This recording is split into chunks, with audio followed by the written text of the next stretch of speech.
In the mid-16th century, science began a long transition away from the teaching of Aristotle, who believed that everything was a combination of matter and form, and into the modern idea of structure.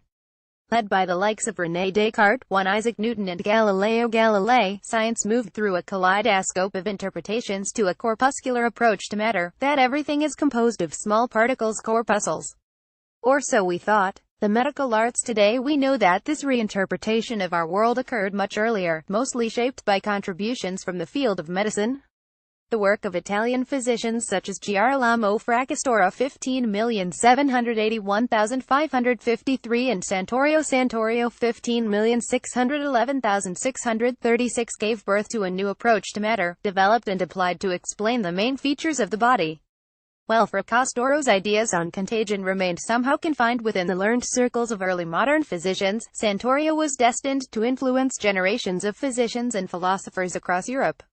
Published in Venice in 1614, Santorio's Ars de Statica Medicina consisted of a series of aphorisms that studied the rapport between body weight and digestion. Collected over 30 years through the use of a purpose-designed weighing chair, the aim of Santorio's experiment was to show that every alteration within the body was associated with a corresponding change in weight, and therefore subject to experimental analysis and quantification. Santorio understood the body was a living laboratory, through which digestion allowed the separation and recombination of ingested food and beverages into nutrients, urine, feces and minute particles expelled through the pores of the skin and the respiratory tracts, which he called perspiration insensibilis. Exchange the word body for alembic, and you have a form of protochemistry. Santorio's book changed European science. It had more than 84 editions in around 100 years, with translations into almost every European language. It laid the foundation for the experiments of Antoine Lavoisier and Armand Séguin. Yet despite its relevance, the theoretical path lying behind this redefinition of the concept of form into minute bodies emanating from the body Monatia corpuscula, particularly minime, has been forgotten for centuries. Protochemistry. I began my research into Santorio's methods and ideas in 2013. It emerged that Santorio held a corpuscular view of matter almost 20 years before Galileo. He conceived matter as pores and dispersed voids, and contended the density of its tissue was determined the position, situs, disposition, figura and number numerous of minimal bodies. Santorio corroborated his theory with a series of experiments. He created different colors, tested different mixtures of natural and artificial substances, made glass, mixed drugs and distilled urine, details of which he set out in a work called Methodus Videndorum Errorum Omnium qui in arte medica contingent libri 15 Method to avoid all errors in medicine, published in Venice in 1603.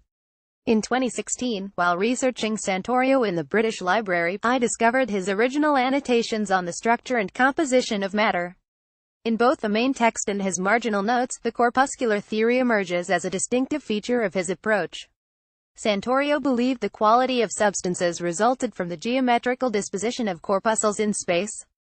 But it is noteworthy that he did not consider such a disposition down to luck. Rather, it pinpointed a scheme that corresponded to a substantial arrangement and was driven by a natural ingenuity, reticum habet ingenium.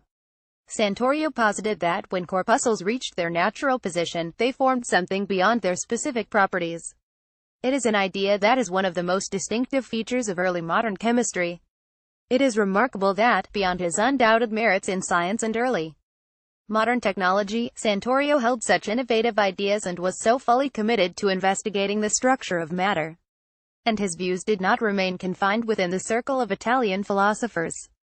They were widely circulated and studied by authors such as Galileo, Daniel Sennert, Robert Boyle and Gottfried Leibniz, who used them to support their own approaches to corpuscularism.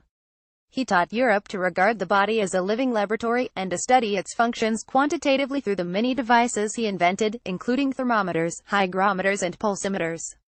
He started a real change, often mistakenly called by some historians as a revolution in an unexpected field, independently from the mechanics of Galileo. In this sense, Santorio makes a good case for a new assessment of the influence that medicine exerted on natural philosophy and chemistry throughout the early modern period and beyond, an influence that turns out to be more important than was previously suspected.